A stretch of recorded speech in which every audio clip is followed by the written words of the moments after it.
Hi there, everyone. I am Lens Minis Kayubit, one of the accounts executive at Per Lemon.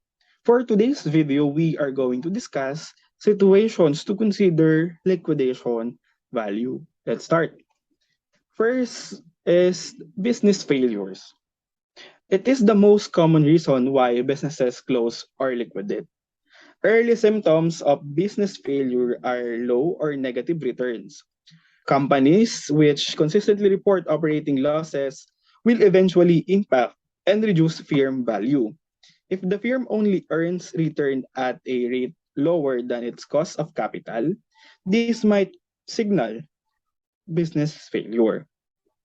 When left unresolved, this may lead to insolvency or even bankruptcy. So, these external factors that would attribute to business failure may take the form of, but not limited to, the following.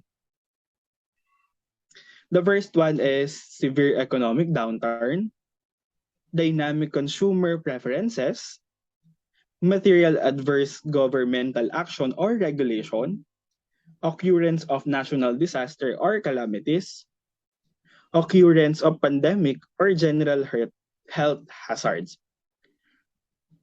Remember that liquidation value can be used for businesses which are closing, are closed, are in bankruptcy, are in industries that are in irreversible trouble, or going concern firms that isn't put its asset to good use and may be better off closing down and selling the assets. For distressed companies, the liquidation value conveys relevant information as it is typically the lower bound of the valuation range. Next one is corporate or project end life. Most corporations only have finite numbers of years to operate as stated in their articles of incorporation.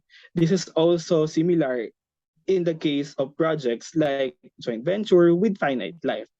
Once the date arrives and life is not extended, due process takes place to end the life of the corporation and start the liquidation process.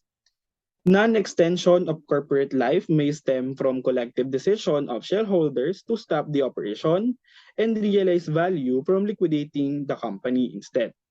If corporate end of life is already certain, it is more appropriate to compute terminal value using liquidation value. Last is depletion of scarce resources. In some industries like mining and oil, availability of scarce resources significantly influences firm value. Oftentimes, these are also industries that are highly regulated by the government. Government regulation often requires that companies seek approval from the government prior to commencement of operations. Once the contract with the government expires or scarce resources become fully depleted and no new site is prepared to support operation, this might signal potential liquidation, and valuation should be based on liquidation value. Thank you guys for listening. That would be all for today. See you on the next video.